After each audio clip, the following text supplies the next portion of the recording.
하겠습니다. 같이 고백합니다. 나는 전능하신 아버지 하나님 천지의 창조주를 믿습니다. 나는 그의 유일하신 아들 우리 주 예수 그리스도를 믿습니다.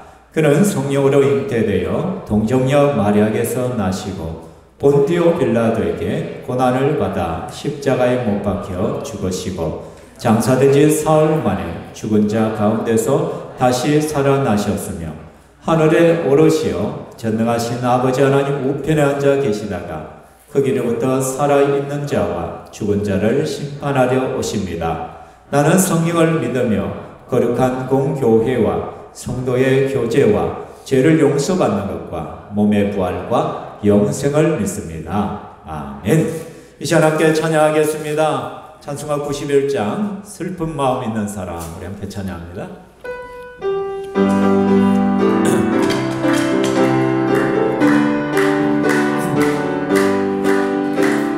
슬픈 마음 있는 사람 예수 이름 믿으며 영원토록 변함없는 기쁜 마음 얻으리. 예수의 이름은 세상의 소망이요 예수의 이름은 천국의 기쁨일세. 거룩하신 주의 이름 너의 방패 삼아라. 환난 시험 당할 때에 주께 기도드려라. 예수의 이름은 세상의 소망이요 예수의 이름은 천국의 기쁨일세. 존귀하신 주의 이름 우리 기쁨 되도다. 주의 품에 안길 때에 기뻐 찬송 부르리. 예수의 이름은 세상의 소망이요 예수의 이름은 천국의 기쁨일세. 우리 갈 길 나간 후에 보좌 앞에 나가 왕의 왕께 경배하며 멸류관을 그리리. 예수의 이름은 세상의 소망이요 예수의 이름은 천국의 기쁨일세. 할렐루야. 예수 그리스도 이름에 소망이 있는 줄 믿습니다. 이 시간에 함께 찬양할 때 우리 힘차게 박수치면서 하는데 우리 이전에 주일학교 곡인데 우리 함께 고백하시기로 합니다. 나를 사랑하는 주님 함께 고백하겠습니다.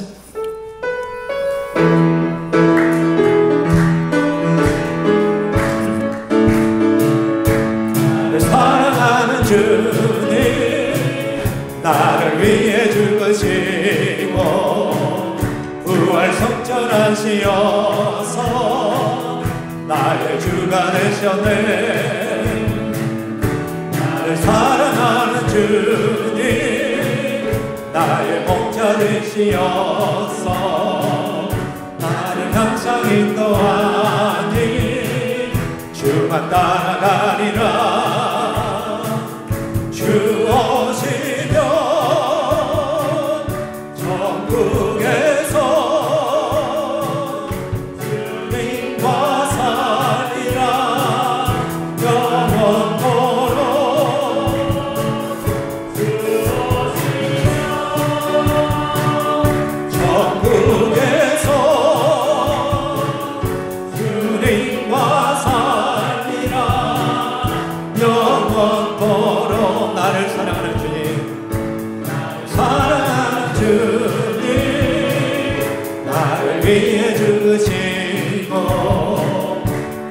성전하시어서 나의 주가 되셨네. 고마우신 주의 사랑 내 영원하니 나의 사는 그날까지 주만 위해 살리라. 주 오시려 천국에서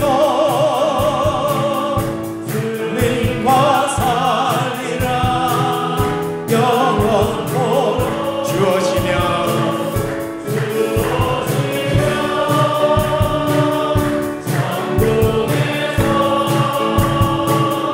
주님과 살리라.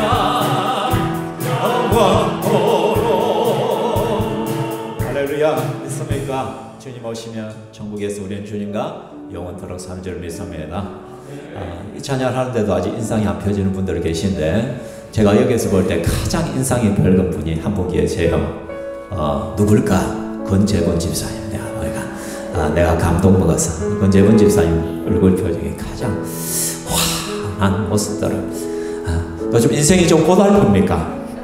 천국이 많이 기다려집니까? 네, 하여튼 우리들은 항상 기뻐하라, 쉬지 말고 기도하라, 범사에 감사하라. 우리 예수쟁이들은 이 세 가지만 제대로 해도 인생이 행복할 수밖에 없어요. 항상 기뻐하라, 쉬지 말고 기도하라, 범사에 감사하라. 그럼 얼굴 표정이 밝아질 수밖에 없고, 얼굴 주름도 위로 올라가 밑으로 내려가지 않냐고 그런 줄 믿습니다. 이 시간에 우리가 그런 삶을 살고자 한다면 예수님으로 또한 충만할 수 있기 바랍니다. 이 시간 충만하게 찬양하겠습니다.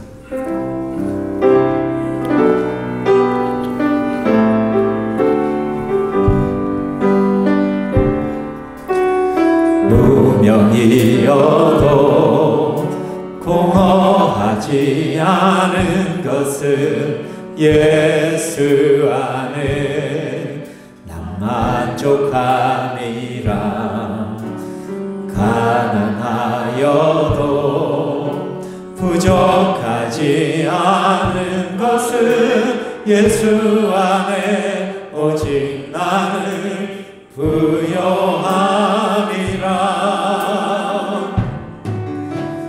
고난 중에도 견뎌낼 수 있는 것은 주의 계획 있기 때문이라. 실패하여도 일어설 수 있는 것은 예수 안에 오직 나는 승리하리라.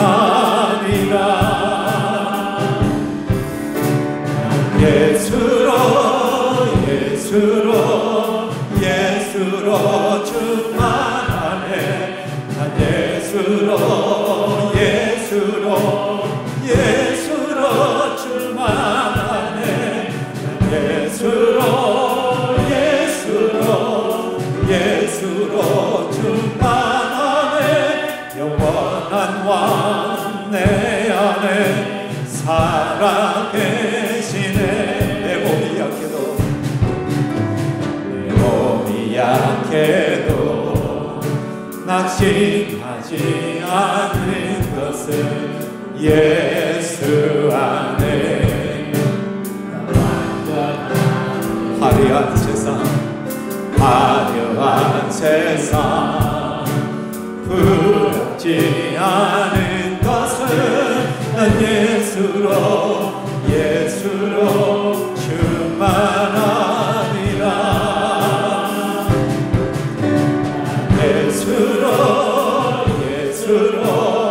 예수로 충만하네.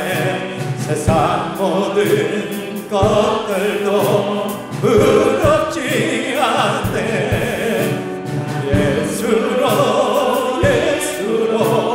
예수로 충만하네. 영원한 왕 내 안에 사랑해. 다시 고백합니다. 난 예수로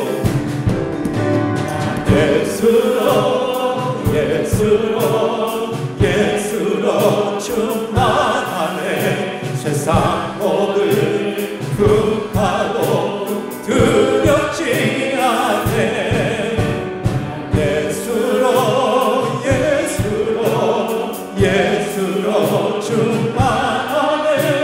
영원한 왕 내 안에 살아계시네.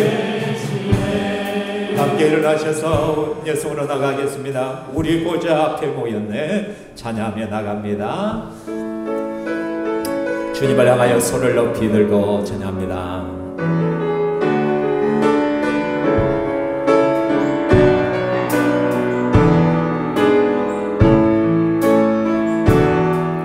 우리 보좌 앞에 모였네.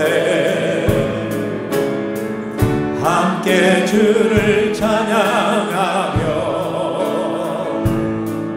하나님의 사랑 그 안을 주셨네. 그의 피로 구원받았네. 십자가에서 쏟으신 그 사랑 강같이 온 땅에 흘러 각 나라와 족속 백성 만연에서 구원받고 경배를 이루네. 구원하심이 보좌에 앉으신 우리 하나님과 어린 양 되있도다. 구원하심이 보좌에 앉으신 우리 하나님과 어린 양께 다시 고백합니다. 구원하심이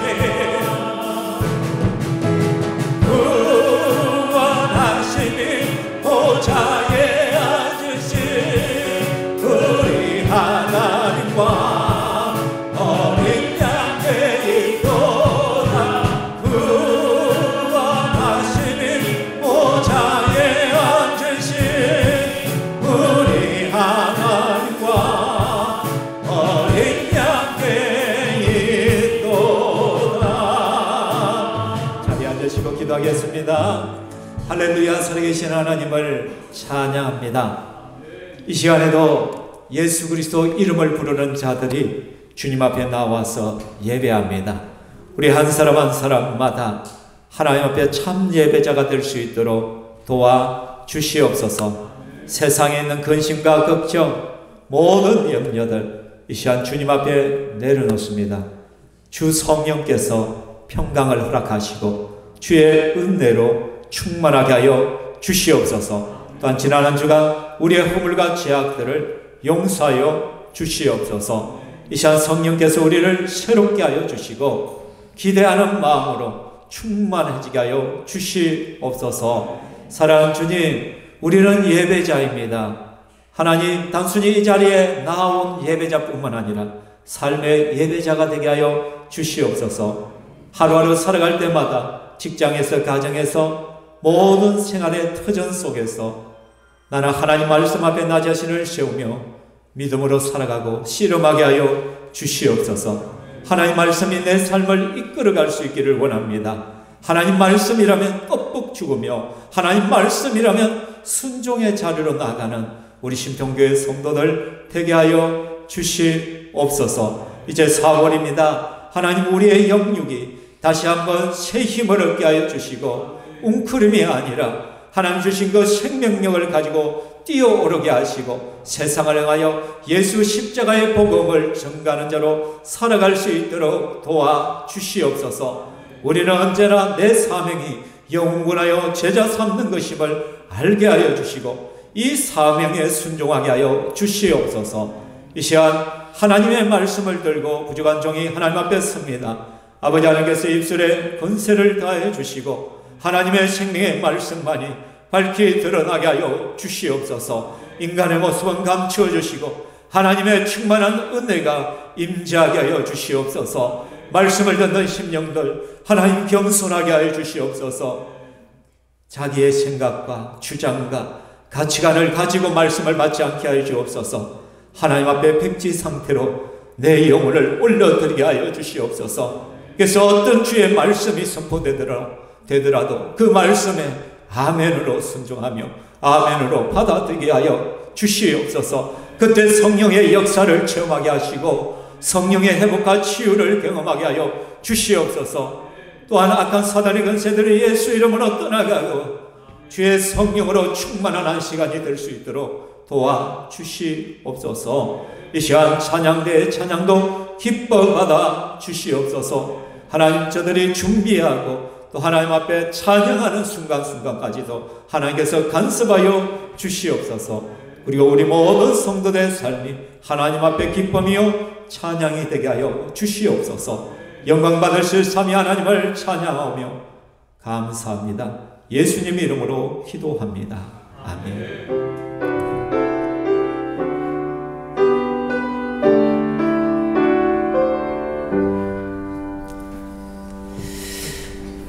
이 시간 하나님 말씀 보겠습니다. 하나님 말씀 마가복음 16장 14절에서 20절.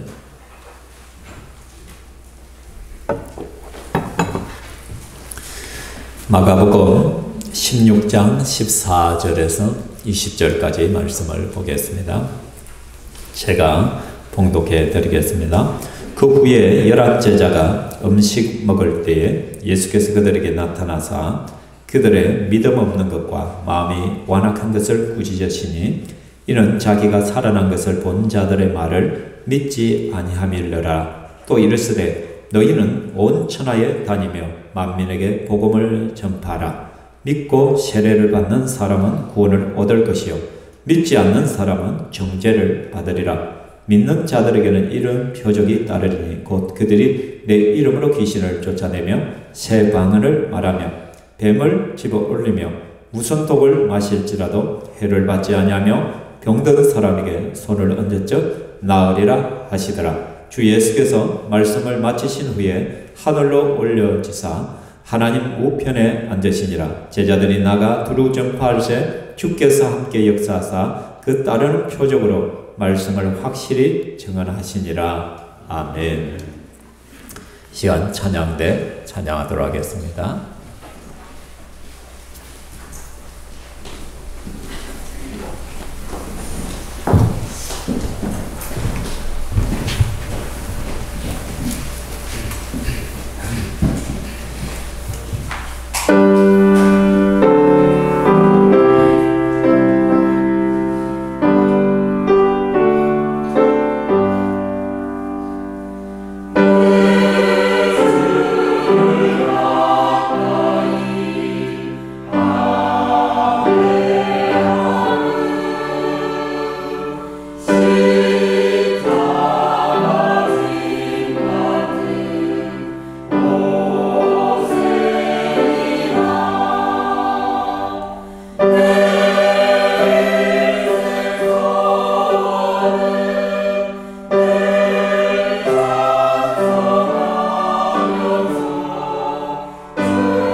하나님께 영광의 박수 올리기 바랍니다.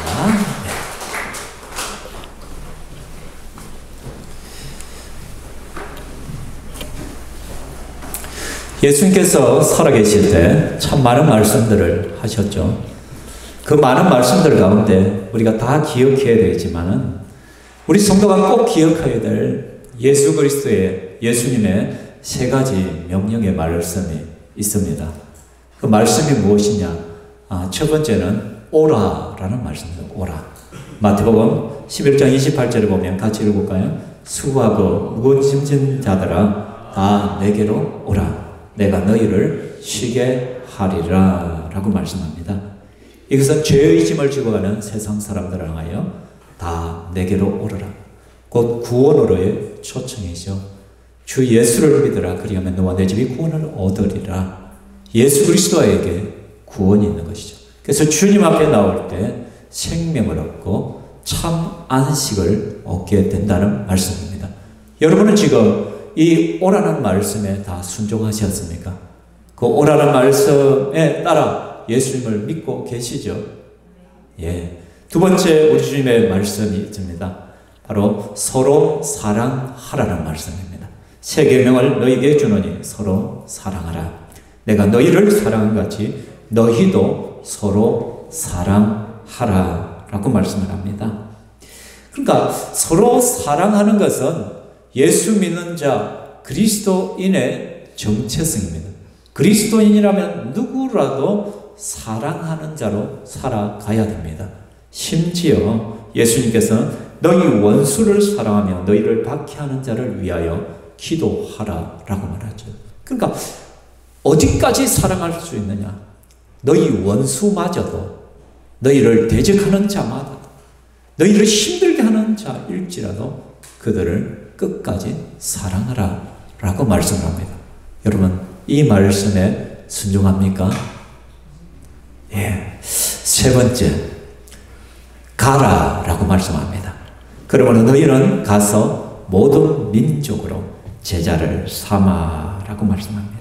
곧 예수님께서 이 땅을 떠나시면서 우리에게 주신 마지막 유언이죠. 그렇죠? 지상 명령, 최고의 명령이란 것입니다. 너희는 세상을 향하여 나가라. 가서 모든 민족으로 제자를 삼아라 한 것입니다. 사실 이 자리에 나와 계신 여러분들은 이미 첫 번째 명령에 따라 오라는 말씀에 순종해서 이 자리에 나와 있습니다. 예수님을 믿고 구원의 자리에 서 있습니다. 그리고 부족하지만은 잘 안 되지만 그래도 예수님의 사랑을 본받아서 사랑하려고 섬기려고 우리는 발버둥 치고 있습니다. 그런데 가장 안 되는 영역이 무엇이냐? 바로 가라라는 이 말씀에 대한 순종이 아닐까 생각되어집니다. 이러한 우리를 하여 예수님께서는 마가복음 16장에서 다시 한번 말씀을 합니다. 같이 읽겠습니다. 또 이르시되 너희는 온 천하를 다니며 만민에게 복음을 전파하라. 아멘. 우리 주님께서 우리에게 말씀합니다. 온 천하를 다니며 만민에게 복음을 전파하라. 이것은 선택 상황이 아닙니다. 옵션이 아니란 것이에요. 예수 믿는 자라면, 너희가 정말 구원을 받은 자라면 너희는 이 말씀에 순종해야 된다. 왕의 어명이다라고 말합니다. 조선시대 왕이 한번 어명을 내리면 아무도 그걸 거부할 수가 없습니다. 아무리 잘못된 명령일지라도 모두가 성언이 망극하나이다 하고는 순종해야 된다는 거예요. 나를 향하여 사약이 내려져도 이거 먹고 죽으라라고 해도 왕의 명령이기 때문에 성언이 망극하나이다. 그것을 들고 마시는 것이 왕의 어명이란 것이죠. 만왕의 왕 되신 예수 그리스도께서 우리에게 어명을 내렸습니다. 어명이요 라고 말하는 거예요. 온 천하를 다니며 만민에게 복음을 전파하라. 근데 오늘 이 말씀 앞에서 제일 먼저 주목해야 될 말씀이 뭐냐? 온 천하에 라는 단어에 우리는 주목해야 됩니다. 여러분, 현대는 글로벌 시대였어요. 세계화 시대 말하죠. 인터넷과 TV를 통하여 세계가 연결되어 있습니다. 그래서 우리는 TV만 켜도, 인터넷만 켜도 세계의 모든 소식들을 알 수 있습니다. 그죠? 그래서 세계의 문화와 상황들을 참 잘 알죠. 그래서 제가 좋아하는 TV 프로그램 중에 하나가 그런 세계를 보여주는 그런 여행이라든지 막 그런 거 보면 저는 참 좋아해요. 내가 직접 다 가보지는 못했지만 그것을 내가 간접적으로 체험할 수 있어요. 아, 저 나라에는 저런 것이 유명하구나. 아, 저렇게 사람들이 살아가는 곳이구나. 이해가 된다는 말이에요. 자, 그런데 여러분, 예수님의 제자들은 어땠냐? 예수님의 제자들이 살던 그 시대는 어떤 시대냐? 예수님의 제자들은 대부분 갈릴리 촌동네 출신이에요. 여러분, 유대 땅 밖을 나가 본 적이 없는 사람들이에요. 그러니까 세계란 말이 와 닿을 수가 없어요. 온천하라는 단어를 들었을 때 지금 저게 무슨 소리를 하느냐? 우리와는 상관이 없는 단어처럼 느껴질 것이었던 것이죠. 그러니까 이 말씀을 들었을 때 그 초창기의 제자들 얼마나 황당했겠어요. 예수님, 우리가 이 유대 땅 밖을 한 번도 나가본 적도 없는데 우리가 무슨 온천하를 다니며 복음을 전한단 말입니까? 이거 우리에게 하신 거 맞아요? 그렇게 의아해할 수 있다라는 것이죠. 그죠? 그렇지만 우리 예수님께서는 분명하게 말씀합니다. 강력한 메시지입니다. 너희는 온천하를 다니며 만민에게 복음을 전하라. 그죠? 예수님은 제자들에게 이렇게 말씀하고 있는 것입니다. 내 가족, 내 이웃, 내 나라라는 울타리를 속히 벗어나라. 보면은 지도에 보면 동그라미 안에 있는 것이 가이사라 예루살렘입니다. 그렇죠. 근데 온 세계를 다니면서 참 와닿지 않는 말씀인데 우리 예수님께서는 가라, 어명이다 라고 말씀하죠. 사도행전 1장 8절에도 오직 성령이 너희에게 임하시며 너희가 권능을 받고 예루살렘과 온 유대와 사마리아와 땅끝까지 이르러 내 증인이 되리라 하십니다. 예루살렘은 이해가 되는데 온 유대도 이해가 되는데 그래 좋습니다. 많이 양보해서 사마리아까지는 또 이해가 됩니다. 예수님. 근데 무슨 땅끝까지 이게 대체 뭡니까? 예수님 말씀하셨어요. 다시 말하면 내 가족, 내 이웃, 내 나라라는 울타리를 벗어나 세계를 향해 나아가라. 세계를 품은 그리스도인이 되라. 월드 크리스찬이 되라라고 말씀합니다. 아마 이 자리에도 대한민국 땅을 한 번도 벗어나지 못한 분 계실 수도 있을 것입니다. 우리는 대한민국 부산, 사하구, 신평동 또는 다대동 또는 장림도 이런 곳에 삽니다. 괴정동에. 그죠? 어떻게 보면 세계란 단어가 우리하고도 멀어진 거예요. 우리는 이곳에 바둥바둥 살아가는데 하루하루 벌어먹기가 참 힘든 시대입니다. 우리 주님께서 야, 너희들은 세계를 품은 그리스도인이 되어야 된다. 내 가족, 내 이웃, 내 나라라는 그 울타리를 벗어나서 세상을 섬기는 사람들이 되어야 된다 라고 말씀을 한다는 것이죠. 그 갈릴리 촌동네 사람들, 갈릴리 그 어부들, 겨우 하루 벌어서 하루 먹고 끼니를 때우던 그 사람들에게, 그죠? 그들이 뭐를 많이 배웠어요? 제대로 배운 것도 없고, 많은 것을 경험한 것도 없고, 뭐 고기 잡으라면 잘하겠는데, 무슨 온천하를 다니면서 만민에게 복음을 전하라. 이 말씀을 주셨을까? 그죠? 그런데도 불구하고, 제자들은 순종하잖아요. 제자들은 순종해서 나아가는 거예요. 복음을 전하는 것이죠. 그 첫 번째가 어떤 일들을 그래요? 여러분, 오순절이 돼서 성령이 임하니까 세계 곳곳에 있던 디아스포라들이 예루살렘에 모여와 있는 거야. 그러니까 복음을 전하는 거예요. 그들이 예루살렘으로 모여들고 사람들이 꾸역꾸역 모였는데 그들이 성령을 받으니까 각 나라 언어들로 막 복음을 전해 방언이 터져가지고 말씀을 전하는 거야. 우리 주님의 그 명령이 이루어지기 시작하는 거예요. 그래서 이미 그 오순절날 성령 사건을 통하여 그 전초전이 벌어진 거예요. 이미 그 전조가 다 일어나기 시작하는 거예요. 이 말씀 앞에 순종하고자 하니까 주님께서 그 일들을 이루기 시작하는 거예요. 그리고 실제로 예수님의 제자들은요, 세계로 흩어져 갑니다. 베드로는요, 로마까지 갑니다. 로마에서 복음을 전하다가 베드로가 십자가에서 거꾸로 못 박혀 순교하잖아요. 그곳에서. 그죠? 뿐만 아니라 베드로의 형제 안드레는 그리스 아가야까지 갑니다. 그곳에서 복음 전하다가 그 역시 순교를 당합니다. 여러분, 빌립은 소아시아, 부르기아, 오늘날 터키 지역에 가서 복음을 전하다가 또 창에 찔려 죽습니다. 도마는요, 그 의심만도 도마는 인도까지 가요.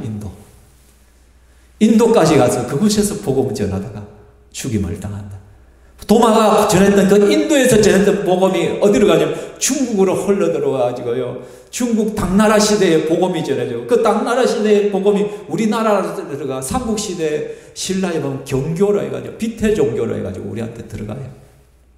놀라운 일들이 벌어진 것이죠. 그죠?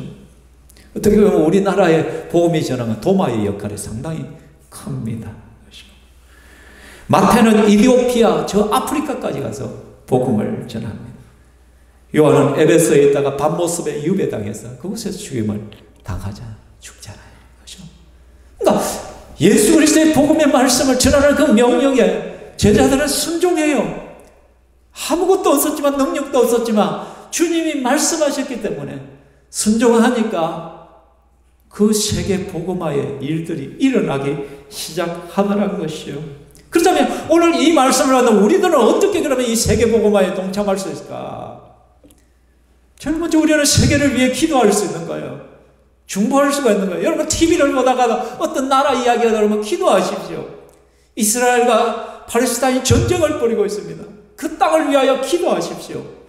러시아와 우크라이나의 전쟁이 벌어지고 그 신문 소식이나 TV 소식을 접할 때 기도하십시오. 하나님, 저 땅에 속히 평화가 임하고 그것에 예수 생명의 복음의 역사가 일어나게 해달라고 기도해야 하는 것이죠.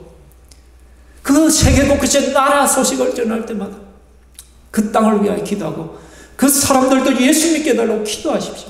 그것이 세계를 품은 그리스도인의 모습이에요. 비록 내가 대한민국 사지역에 이 신평 땅에 살지만 나는 세계를 바라면, 때로는요, 세계 지도를 펼쳐놓고 그 땅을 하나씩 짚어가면서 기도할 수가 있는 거예요. 오늘 가가지고 세계 지도 하나 사보시오. 그리고 탁 눈 감고 있다가 아무 때나 푹 짚히는 그 땅을 위해서 잠시라도 1분이라도 기도하는 거예요. 하나님이 이 땅에 사는 민족들, 저 영혼들을 예수 믿게 해주십시오. 아니면은 지구본 있잖아. 지구본 그죠? 지구본 팽 돌려가 손가락 팍 눌러가지고 딱 집히는 나라를 위해 기도하는 거예요. 우리 김현정 집사님 집에 지구본이 있던데 그건 처박아 놓지 말고 그런 거 이용해. 그걸 놓고 딱 기도하고 그렇게 하시라고. 그리고 우리는 선교사를 후원하고 있잖아요. 선교 헌금을 하고 있고 목자 헌금을 통하여 그것을 우리는 선교사들 10개국의 선교사들이 보내고 있잖아요. 그것을 통하여 그분들이 우리를 대신하는 곳에서 복음을 전하고 사역을 하는 거예요. 그 일에 우리는 동참하고 있는 것이에요. 아멘. 여기 우리 함께 하는 것이죠. 그죠? 그리고 또 하나님께서는요, 주위에 다문화 사람들을 너무 많이 두셨어요. 외국인 노동자들을 주시고 사업에 많잖아요. 그죠? 그들에게 복음을 전하는 거예요. 복음 전하. 그들이 이곳에서 예수 믿고 자기 나라에 돌아가서 뭐예요? 그들이 또 예수를 전가하게 되는 그것이 가장 합당한 바람직한 또 복음의 전파의 모습이기도 하다는 것이에요. 그리고 우리는 단기 선교를 갈 수 있어요. 일주일이나 2주 정도 시간을 내어서 선교지를 방문할 수 있고 그래서 함께 복음을 전할 수도 있고 그랬잖아요. 여러분, 우리는 이 땅만 전부라고 생각하지 않습니다. 제가 언제가 말했지만 제가 마산에서 전도사 사역을 하고 강도사 사역을 할 때 그때까지 나이가 30이 넘어서 33살, 4살이 됐는데 제가 한 번도 비행기를 타본 적이 없었어요. 그래서 어느 날 새벽 기도를 하는데 너무 억울해가지고 하나님 앞에 기도했어요. 하나님, 내 억울해 미치겠습니다. 세계를 갖다가 왜 이리 땅덩어리를 크게 만들어 놨습니까? 그런데 저는 이 마산 땅에 콕 박혀가지고 비행기 한 번 타다 보면 누구 놀리냐고 하나요? 이러면 하나님 앞에 따지는 거예요. 누구 놀립니까, 하나님? 뭐 하려고 세계를 이렇게 넓게 만들었고 나는 이 마산 땅에 지금 뭐 하고 있냐고. 하나님, 내 억울해서 못 살겠습니다. 외국 좀 보내주세요. 내 비행기 좀 타게 해주세요. 저는 그렇게 기도했어요. 그렇게 기도하고 6개월 후에 제가 미국 갔어요. 첫 비행기를 미국 가는 비행기다. 애들 데리고 비전 트립 대학들 다니면서 아이들 보여주고 너희들이 이런 곳을 바라보면 기도하고 그러고는 일본을 갔어요. 그리고는 또 대학생들을 데리고 중국 위구르 땅을 2주 동안 선교하러 다녀요. 그리고 그 다음에 제가 인도를 갔어요. 의료 선교팀, 미용 선교팀 40여 명을 이끌고 그곳에도 2주 동안 복음 전하고 그 현지 목회자들 200여 명씩 모아놓고 특강하고 기도하는 거예요. 그러고는 어떻게 제가 신평교회 오고부터 또 여러분들이 외국에 신학교 강의할 수 있는 기회들을 허락해 주셨죠. 그래서 태국에 메소스에 2분 가서 신학교 강의를 했죠. 필리핀 신학교에 가서 강의하고 왔죠. 그리고 그 전에 중국에 또 신태에 가서 신학교 학생들에게 복음 전하고 왔죠. 그리고 여러분이 이스라엘 보내주셔가지고 이스라엘 땅을 제가 다 보고 그래서 설교에 얼마나 유용하게 지금 사용하고 있어요. 이스라엘 땅이 제 머릿속에 다 그려지고 그 땅들이 다 한눈에 보고 그리고 또 여러분들이 올해 5월달에 또 저에게 허락해 주셔서 제가 그리스도 터키를 또 가자. 또 그 땅에 가서 사울이 복음 전했던 그 땅들을 제가 또 경험하고 보고 하자는 거죠.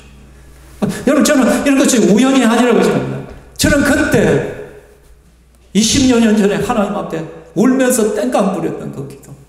하나님 누구 놀립니까? 네, 좀 비행기 좀 타게 해주십시오. 좀 세계를 다니게 해주십시오. 세계를 의미해서 복음을 전할 수 있게 해주십시오. 한때 제가 선교사를 꿈꿨거든요. 그런데 하나님께서 그 길을 막으시더라고요. 저는 원래는 중국 선교사 가려고 준비를 다 하고 있었는데 그 이후에 목회 길을 하면서 하나님께서 제게 야, 네가 직접 못 가더라도 네가 얼마든지 세계 선교를 위해 일할 수 있다. 그 길들을 보여주시오. 저는 우리 신평교회가 이 일에 동참하고 있는 것이 너무나 기쁩니다. 여러분 직접 가지 못하더라도 선교사들을 그렇게 후원하고 목장 응급을 모일 때마다 여러분의 그 목장의 파송 선교사들을 위하여 기도하고 함께 힘을 모아주고 또 우리 할 수 있으면 우리 학생들을 단기 선교로 또 보내줘요. 그렇죠? 그때서 또 후원해 주시고 선교사님 오시면 환영해 주시고 그렇게 함께 하는 거예요. 함께 하는 거예요. 그래서 목장별로 기회가 되면 선교지 방문도 좀 했으면 좋겠어요. 내가 기도하고 있고 내가 후원하는 그 선교지에 여행, 관광을 위한 해외여행 말고 제가 그렇게 많은 나라를 다녔는데 관광을 위해서 간 적은 한 번도 없었던 것 같아요. 딱 한 번 있었던 것 같아요. 제가 너무 힘들었을 때 좀 쉬러 간 적이 태국에 간 적이 한 번 있어요. 그 외에는 없었던 것 같아요. 사랑하는 성도들. 그리고 또 하나님, 우리가 또 여기서 기억해야 되는 것은 뭐냐면 예수님은 이 놀라운 사명을 누구에게 주셨냐고요? 아직 예수님의 부활도 제대로 믿지 못하던 제자들에게 주셨다는 거예요. 제자들은 실패자예요. 예수님을 다 부인하고 도망쳤던 놈들이요. 다시 예수님에 모았잖아요. 그런데 예수님의 부활하신 걸 마리아에게도 보여주고 여자들에게 보여주시고 또 엠마오로 내려가던 2 사람에게 또 보여주시고 그래서 그들이 돌아와서 증거를 내가 부활하신 예수님을 만났다. 그런데 제자들이 믿어요, 안 믿어요? 안 믿어. 의심을 해요, 여러분. 11절에 그들은 예수께서 살아나셨다는 것과 마리아에게 보이셨다는 것을 듣고도 믿지 아니하니라. 예수님의 부활 사실을 이야기했는데 듣고도 믿지 않아요. 14절에 그 후에 11제자가 음식 먹을 때 예수께서 나타나서 그들의 믿음 없는 것과 마음이 완악한 것을 꾸짖으시니 이는 자기가 살아난 것을 본 자들의 말을 믿지 아니함이라. 제자들이 행편이 이래요. 여러분 제자들이 믿음이 뭐 대단한 줄 알았습니까?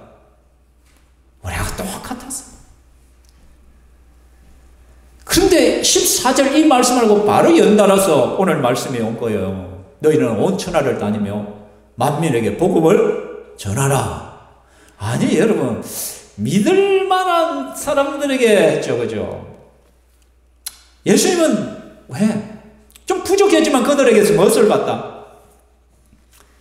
실패한 제자들이고 믿음 없는 제자들이지만 참 못 믿을 만한 어리숙해 보이는 저들이지만 예수님은 그들 속에서 세계 복음화를 위해 달려가는 사도들의 모습을 지금 보고 계신 거예요. 바로 그거예요. 그들을 믿어주신 거예요. 그들을 믿어주신 거예요. 주님은. 나는 너희들을 믿는다. 너희들이 세계 복음을 위한 나의 유일한 대안이다. 그렇죠? 여러분, 예수님에게는요, 플랜 A밖에 없어. 플랜 B가 없어. 근데 그 플랜 A가 하필이면 제자들이야. 무식하죠. 아직도 믿음도 제대로 없죠. 외국어도 제대로 할 줄 모르죠. 해외 세상 밖으로 나가본 적도 없죠. 완전 촌동이에요. 아니 이거는 인간적으로 생각하면 완전 예수님의 잘못된 실수예요. 실수. 미스캐스팅이야. 이 놀라운 세계복음화의 사명을 주려면 하다못해 사도 바울 같은 사람을 뽑아야 돼. 사도 바울 같은. 최고의 엘리트들을 뽑아야 돼. 말주변도 좀 있고 남들 앞에 좀 그럴듯하고 좀 배우고 좀 뭔가 내세울 만한 그런 사람들이 예수님의 플랜 A가 되어야 된단 말이에요. 그 사람들에게 사명을 줘야 뭔가 일이 일어나잖아요. 이게 우리 인간적인 마음이에요. 근데 예수님은 전혀 선택하지 않을 사람들을 선택해서 예수님의 그 위대한 사명을 주셨다라는 것이죠. 오직 성령이 너에게 마시면 너희가 권능을 받고 예루살렘과 온 유대와 사마리아와 땅끝까지 이를 내 증인이 되리라.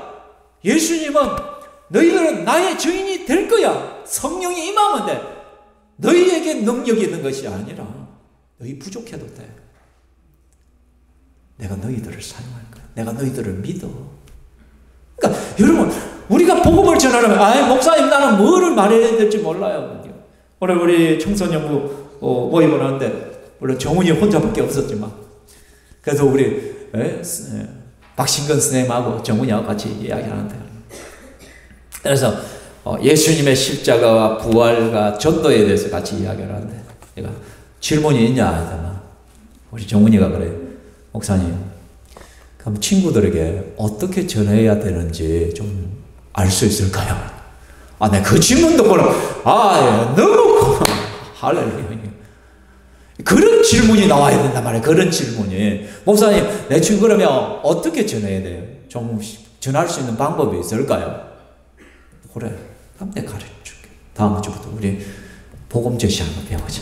내가 내비게이터의 브릿지 전도법도 가르쳐주고 그런 책도 가르쳐주고 내가 할 수 있으면 다 가르쳐주겠나. 그러니까 이게 우리 참 우리가 부족하지만 해보는 거예요. 그냥 순종해보고 나아가보는 거야. 하려고 해야 된다라는 거죠. 목사님 저는 말 주변이 없는데 근데 남한테 가면 입이 안 떨어져요. 다른 거 이야기하면 줄줄줄줄줄 나와. 자식 이야기하면 자랑했지. 몇 시간 동안 나와. 그냥 우리 아이들이 뭘 해주고 뭐 해주고 뭐야 이렇게 가고 또 어디 놀러 갔다는 이야기하면 어디에 가면 벚꽃이 한창이고 어디 가면 유채꽃이 한창이고 어디에 가면 막 이게 막 쫙 깨고 있어. 줄줄줄줄 말 나오는데 예수님에 대해서 이야기하려면 갑자기 입이 딱 본드를 발라버려. 꿈쩍도 안 해. 그냥 사랑하는 성도 여러분, 예수님은요 능력 있는 자들에게 이 사명을 맡기지 않았어요. 참 부족하고 연약한 우리들에게 맡겼단 말이야. 그냥 하면 돼. 해보면 돼. 너희가 입을 열어 선포하래. 그러면 내가 너희의 입에 말을 넣어줄 거라고 예수님 말을 하나님 말씀. 무슨 말을 할지 두려워하지 마라. 걱정하지 마라. 내가 너희들의 입에 말을 넣어주겠다라고. 그냥 이야기하면 돼. 막 이야기하다 보면 자기가 더 깜짝 놀라. 내가 언제 이런 말을 하고 있지? 그 자기가 자기한테 놀라고, 와, 나도 좀 한데. 그러신 분들 때가 있는데, 그걸 경험해야 돼. 그게 경험해야. 그걸 경험하려면 해봐야 돼. 시도를 하시기 바랍니다. 그죠? 전혀 예상치 못한 사람들이 오히려 전도를 해올 거예요. 우리 신평교회, 저도 기대해 봅니다. 전혀 예상하지 못한 사람들이 갑자기 이번에 6월 30일 VIP 전도잔치 보면 막 사람들을 데려와, 이끌고 와. 그런 일들이. 제가 앞선 교회에서 그랬잖아요. 우울증에 걸린 집사님 내가 격려해가지고 같이 전도하자 해가지고 그 사람 전도왕식입니다. 그때 새생명 축제할 때 그 사람이 40여 명을 데려와서 우울증을 이기는 방법은 전도밖에 없다. 남편 죽고 나서 다 죽었다면 낑낑거리가 있는데 나하고 같이 전도하자, 집사님. 그래서 그분이 전도왕 되고 그 다음에 권사 되더라고. 지금은 활발한. 사랑하는 성도들, 그래 해봐. 전혀 예상치 못한 이들에 의해서 복음은 전파될 것입니다. 그렇죠? 자, 그러면 우리는 왜 복음을 전해야 될까요? 왜 복음을? 아까도 말했죠. 왕의 의명이니까, 예수님의 명령이니까 당연히 순종해야 돼. 그렇지만 그보다 좀 더 깊이 들어가봐서 첫 번째는 온 세상이 처해 있는 위험 때문이란 거예요. 이 세상이 하나님의 진노 아래 있다는 거야. 로마서 1장 18절 읽어봅시다. 시작. 하나님의 진노가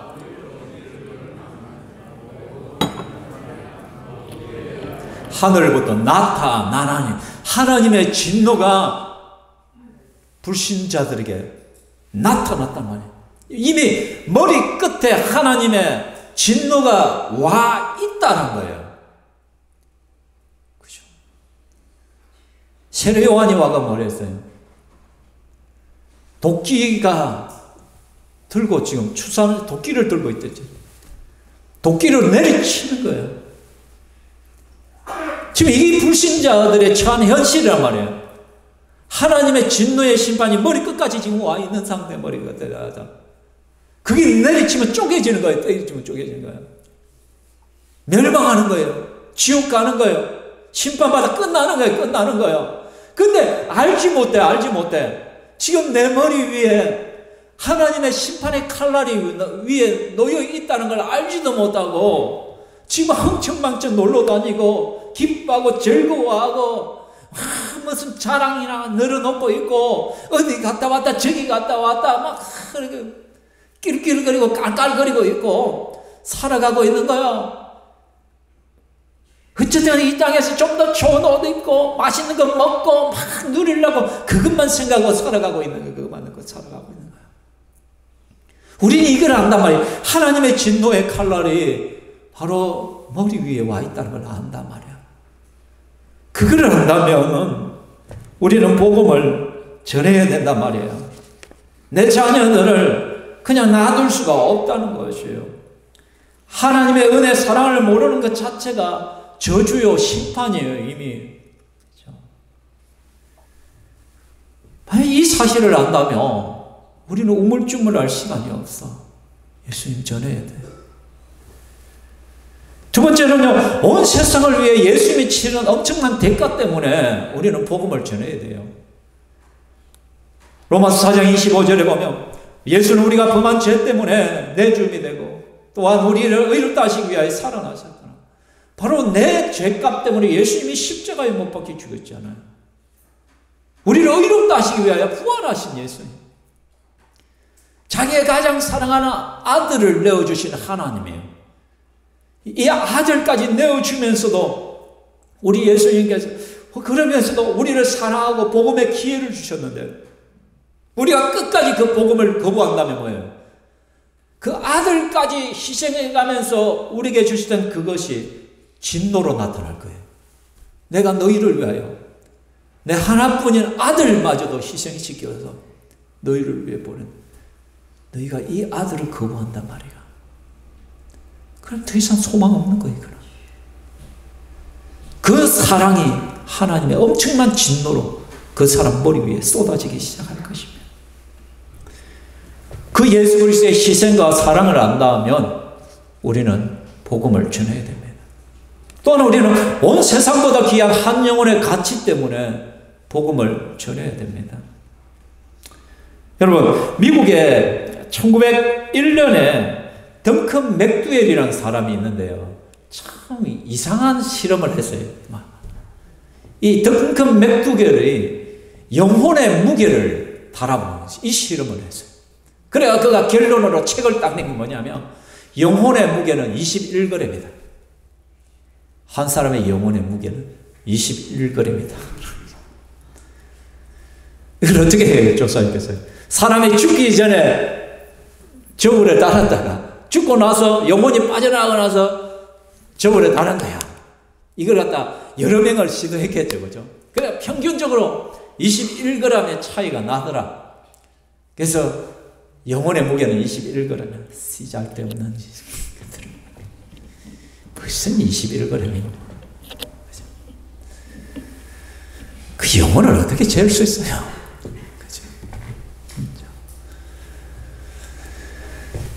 마가복음에서 뭐라고 합니까? 사람이 만일 온 천하를 얻고도 자기 목숨을 잃으면 무엇이 유익하리요? 성경이 말하는 우리 주님이 말하는 영혼의 무게는요, 온 천하보다도 귀한 거예요. 온 천하를 얻고도 자기 목숨을 잃으면 무엇이 유익하겠느냐? 한 영혼의 무게는요, 온 천하보다도 무거운 거예요. 무거운 거야. 그렇죠? 여러분, 이 세상에서 대통령이 되었다고 해요. 내가 뭐 하버드를 나오고 내가 뭐 온갖 좋은 대학을 다 나왔다. 내가 모든 돈을 끌으면 세상에 끌으면 세계 억만장 백만장者. 그게 무슨 소용이에요? 그 영혼이 지옥 들어간다면. 여러분 자식이 아무리 좋은 곳에 취직되고 그게 무슨 소용이에요? 아무리 돈을 잘 벌이고 여러분에게 효를 당한다고 해요. 그게 무슨 소용이에요? 그 사람 예수 믿지 않는다면.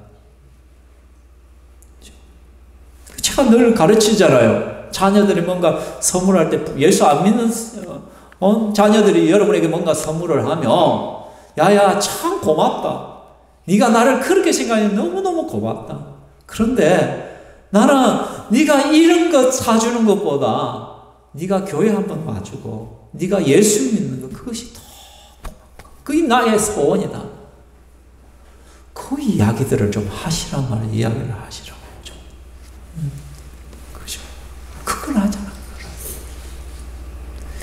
그런 은혜들이 좀 우리의 사고 생각도 좀 달라져요. 한 영혼의 무게가 온 천하보다 크다면 지금 지나가는 저 사람들의 영혼의 가치가 온 천하보다 귀하다. 그 사람들을 향하여 우리가 복음을 전해야 된다라는 것이.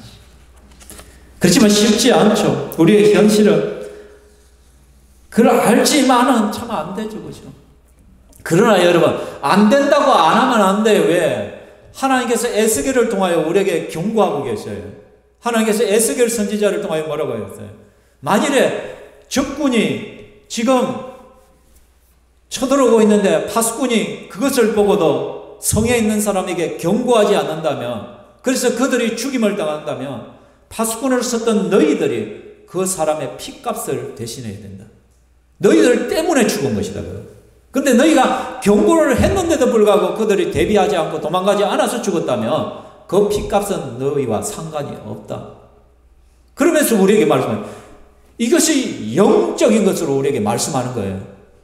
너희가 세상 사람들을 향하여 예수 믿지 않으면 지옥 가고 예수 믿으면 천국 간다는 이 복음의 분명한 사실을 가르쳐서 경고하지 않는다면, 그 사람들이 경고하지 않아서 그것을 알지도 못하고 죽는다면, 멸망한다면 그 피값은 너희에게서 내가 찾을 것이다. 주님 말씀하죠. 근데 너희가 전했는데도 그들이 예수 안 믿는다면 그거는 그들이 스스로 책임질 것이지만, 너희들이 예수님을 전하지 않아서 전하기만 하면 믿을 사람이고, 그래도 안 했다면 너희들은 그 피값을 너희가 고스란히 다 책임져야 된다라고 성경은 말씀하는 거예요. 이 말씀 앞에 우리는 순종해야 됩니다. 물론 힘들고 어렵겠죠. 그래서 우리 예수님께서 말씀합니다. 우리가 말씀에 순종하여 복음을 전파할 때 주님이 함께 일하시겠다고 약속하십니다. 20절 말씀 같이 읽겠습니다. 제자들이 나가 두루 전파할 때 주께서 함께 역사하사 그 따르는 표적으로 말씀을 확실히 증언하시니라. 순종해야 돼. 제자들이 부족하지만 주의 말씀에 순종하여 나가서 두루 전파하니까 주께서 함께 역사하시더라. 아멘. 주님께서 워크하시다. 같이 일하시다. 하나님께 일하다. 주님께서 그 자리에 함께 일하시다. 그래서 따르는 표적으로 말씀을 확실히 증언합니다. 병든 자가 낫기도 하고 귀신이 떠나가기도 하고 그러한 표적들을 통하여 주님께서 함께 하신다는 것을 보여주셨다는 거예요. 그 의미에서 17절에 읽어볼까요? 믿는 자들에게 이런 표적이 따르니 그들이 내 이름으로 귀신을 쫓아내며 새 방언을 말하며 뱀을 집어 올리며 무슨 독을 마실지라도 해를 받지 아니하며 병든 사람에게 손을 얹어 나으리라. 근데 여기서 믿는 자들은 어떤 믿는 자들이냐? 일반화가 아니에요. 여기서 강조점은요, 믿는 자들이란 예수님의 명령과 약속을 믿고 복음을 전파하는 사람들이에요. 그러니까 이런 표적들, 이런 일들은 대체로 언제 일어나느냐? 복음을 전파할 때 일어나는 거잖아요. 복음을.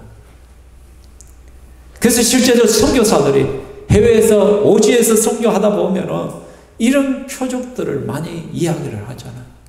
병든 자를 놓고 기도했더니 낫게 하시고 갑자기 또 기도했더니 이상한 일들이 일어나고 환상이 보이고 막 꿈에 나타나고 그래가지고 예수 믿게 되어지고 막 그런 일들이 막 일어나는 거예요. 복음의 현장에서. 그래서 여러분들이 하나님의 기적과 하나님의 역사를 좀 경험하고자 한다면 복음을 현장을 만드셔야 됩니다. 그 복음의 현장으로 나아갈 때 일어납니다. 더욱 많이 일어나고 오직 세계 선교. 왜? 이 땅에서는 하나님께서 또 일반 은총을 많이 주셨기 때문에 일반 은총 병원도 주셨고 약사도 주셨고 약도 주셨고 그러하기 때문에 웬만한 건 하나님께서 일반 은총으로 고쳐가기를 원하셔요. 정말 피치 못한 복음의 역사가 반드시 일어나야 될 것이다. 성령께서 그렇게 해서 그 일들을 진행해 가신다. 그래서 사도 바울이 멜리데라는 섬에서 복음을 전가할 때 어떤 일이 벌어져요? 그가 뱀에 물렸으나 죽지 않았죠. 원주민들은 다 깜짝 놀라서 저 사람이 태풍으로부터는 보호를 받았지만 결국은 신이 노해서 저 사람을 죽이는, 전부 다 언제 죽는가 초재고 있는 거예요. 10초 후에 죽을지 20초 후에. 그런데 아무 일도 일어나지 않잖아. 그래서 그 마음문이 열리고 오히려 복음을 전할 기회가 되어지죠. 그렇죠? 그러면 다니엘서에도 보면 다니엘이 하나님의 영광을 위하여 그 끝까지 믿음으로 살 때 사자굴에 일주일 동안 굶긴 그 사자들 우리에다가 다니엘을 집어 던졌는데도 사자들이 물어 뜯죠. 오히려 지키듯이 맴돌기만 하고. 그죠? 하나님께서 그런 표정. 그래서 왕이 놀래가지고 다니엘을 끄집어 올렸죠. 그리고 다니엘을 갖다 모함해서 죽게 만들려고 했던 그 신하들을 갖다가 이 사자굴에 집었더니 재미난 표현은 사자굴에 떨어지기도 전에 그들은 사자들이 다 잡아먹혔다. 떠지는 순간 사자들 다 뛰어 올라서. 왜? 일주일에 굶긴 사자들이니까. 그대로 다 잡아먹어버렸어요. 사랑하는 성도 여러분, 하나님께서 함께 하십니다. 두려워하지 마십시오. 여러분이 복음을 전하고자 할 때 입에 말을 주실 것이고, 복음을 전하고자 할 때 예비된 영혼을 만날 것이고, 또 복음을 전하고자 할 때 기쁨을 주실 것이고, 즐거움을 주실 것이고, 실패할지라도 낙심하지 않는 그 마음을 주실 거예요. 그래서 여러분의 영혼이 살아나려면 전도해야 돼요. 여러분 요즘 막 우울해지고, 여러분 마음이 좀 뒤숭생숭하고, 교회 와도 별로 기쁘지도 않고, 찬양을 해도 별로 기쁘도 안 하고, 기도도 잘 안 되고, 그런 사람들이 있습니까? 전도하러 나가십시오. 전도하러 나가기 시작하면 그 다 회복돼요. 본질적인 것을 하지 아니하니까 힘든 거예요. 우리가 주님의 명령을 따라 본질적인 사역을 뛰어들면 하나님은 모든 것이 회복되게 하십니다. 그랬어요. 그 일들을. 결론입니다. 뭐라고요? 같이 읽어볼까요? 내가 복음의 빚진 자임을 알고 복음의 정인으로 살아갑시다. 누군가의 희생과 섬김으로 결국 우리에게 복음이 증거됐잖아요. 12 제자가 그 말씀에 순종하지 않았더라면 우리는 지옥에 갈 거예요. 그들이 순종했고 그들의 복음의 말씀을 받은 자들이 순종해서 대한민국이라는 땅까지 왔잖아요. 그리고 이 땅에 수많은 선교사들이 죽임을 당했고 죽어갔잖아요. 풍토병에, 질병에, 음식이 맞지 않아서 또는 순교하기도 하고 그들의 핏부림과 그들의 죽음과 그들의 눈물이 있었기 때문에 우리나라가 복음화 되어지고 우리는 복음의 빚진 자란 거예요. 또 누군가가 나를 전도했기 때문에 인도했기 때문에 내가 이 자리에 와 있는 거예요. 복음의 빚을 진 자. 이거를 안다면 우리도 역시 세상으로 나가 이제 복음의 정인으로 살아가야 됩니다. 그 첫걸음이 뭐냐? VIP 명단 작성이에요. 전도 대상자를 품에 안아야 돼요. 그 명단이 있어야만 구체적으로 기도할 수 있는 거예요. 그 한 사람 한 사람의 이름을 부르면서 하나님 저 영혼 불쌍히 기도하는 거예요. 확신의 삶에 다스 원리를 배웠죠. 전혀 반응하지 않는 사람일지라도 5명의 명단을 가지고 조금이라도 반응하는 사람 5명, 10명의 명단을 가지고 늘 기도하고 섬기며 나아가야 된다는 것이죠. 그리고 세 번째, 기도하면서 섬김과 헌신과 실제로 복음을 전하는 거예요. 그럴 때 하나님께서 일하심을 보게 될 것입니다. 이 사역에 동참하는 저와 여러분 되기를 주의 이름으로 축원합니다. 아멘. 이 시간 우리 함께 찬양할 때 사망의 그늘에 앉아 그날이란 찬양을 하나님께 올려드리겠습니다. 죄송합니다.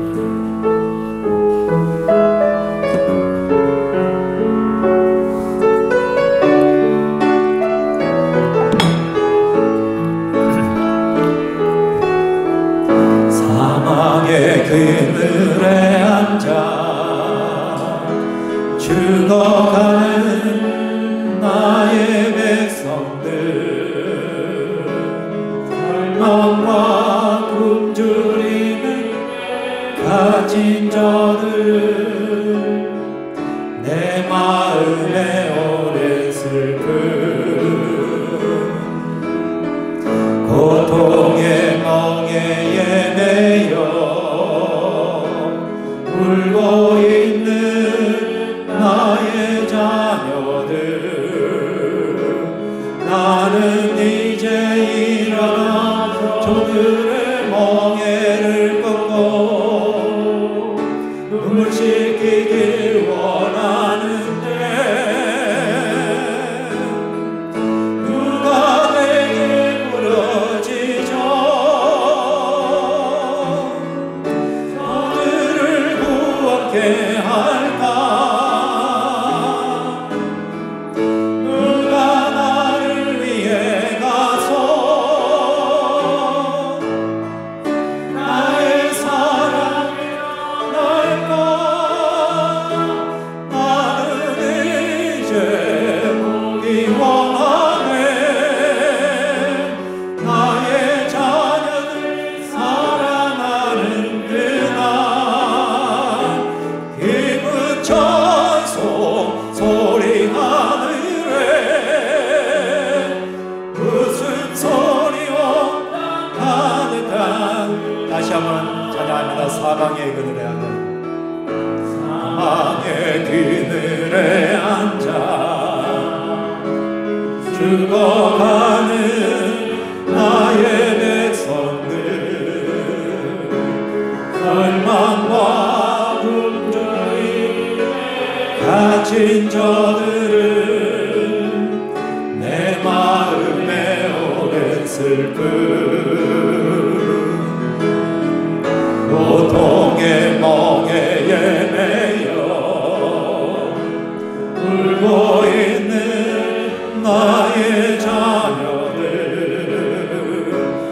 나는 이제 일어나 저들의 멍에를 꺾고 눈물 씻기길 원하는데 누가 내게 부러지죠. 저들을 구원케 할까. 누가 나를 위해 가서 나의 사랑을 알까. 보기 원하네. 나의 자녀들 살아난 그날 기쁜 찬송 소리 하늘에 소리로 가득한 그날. 우리 주여 하나님은 그날을 보기 원하십니다. 누군가가 주의 택한 자녀들을 위하여 부르짖어 주기를 원합니다. 그 부르짖음을 통하여 그 영혼을 구원하기를 원합니다. 누가 주님을 대신해서 가기를 원합니다. 가서 예수 그리스도의 사랑을 전하기를 원합니다. 그래서 그 택한 자들이 돌아오는 그날을 고대하고 계시고 그 천국 잔치가 열리는 그날을 우리 주님은 매일매일 고대하고 계십니다. 사랑하는 성도 여러분, VIP가 있어야 됩니다. 전도 대상자가 있어야 됩니다. 그들을 놓고 기도해야 됩니다. 여러분, 여러분의 마음에 푼 자들을 위하여 기도하십시오. 또 그들을 찾아가서 복음을 전해야 됩니다. 이것은 선택의 영역이 아니라 왕의 음행입니다. 지키지 않는다면 이거는 불순종이요 하나님의 심판의 대상이 되는 것입니다. 우리 신평교회 성도가 이 사명에 동참하고 이 사명을 위하여 달려가기를 원합니다. 영혼 구원을 위하여, 복음을 위하여 이 시간 함께 기도하겠습니다. 같이 기도하겠습니다. 살아계신 하나님 아버지, 우리가 복음의 빛인 자입니다. 누군가의 눈물과 통곡과 그들의 피와 그들의 땀과 그들의 고통과 그들의 숨김과 헌신이 있었기에 우리가 지금 이 자리에 서고 있습니다. 동일하게 우리 주님께서 말씀합니다. 너희는 온 천하를 다니며 만민에게 복음을 전하라 라고 말씀합니다. 우리가 더 이상 멈춰서 있지 않기를 원합니다. 주여 하나님께서 붙드시고 응하여 주시어서 이 생명의 복음의 말씀을 들고 뛰어나가기를 원합니다. 우리의 입술을 열어서 생명의 복음을 전도케 하여 주시옵소서.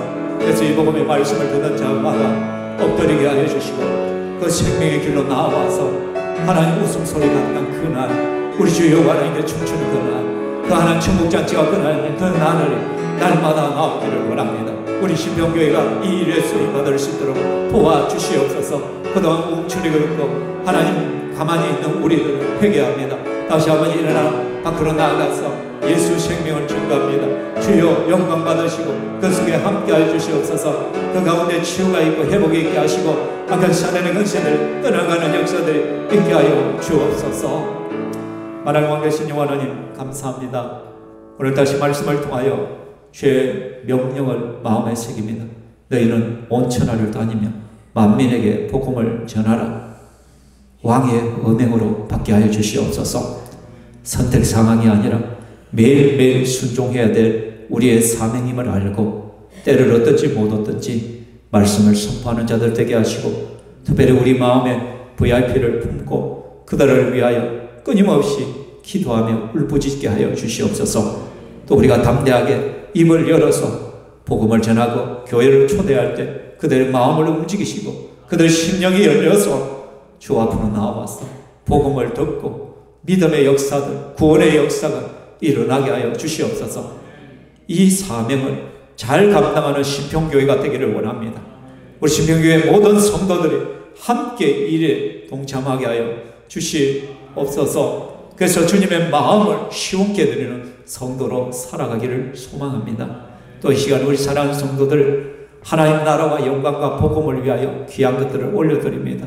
주께서 받아 주시오며 이것이 영원하여 제자 삼는 삶에 쓰임받게 하여 주시고 하나님의 나라가 더욱더 확장되는 일에 귀히 쓰이게 하여 주시옵소서. 성도들의 가정과 직장을 지켜보아여 주시고 매 순간순간마다 주님께서 함께하여 주시어서 하나님 어렵지만 이겨낼 힘을 주시고 어렵지만 숨구멍이 트이게 하여 주시고 길들을 열어주시고, 그래서 하나님 주신 것에 기뻐하며 감사하며 살아가는 우리 성도들 되게 하여 주시옵소서. 한 주간도 복음의 승리자로 살게 하여 주시옵소서. 영광 받으실 하나님을 찬양하며 예수님의 이름으로 기도합니다. 아멘. 주 예수 그리스도의 은혜와 하나님의 사랑과 성령 하나님의 교통 위로하심이 이 자리에 함께한 주의 권속들 머리 위에 영원토록 있을지어다. 아멘.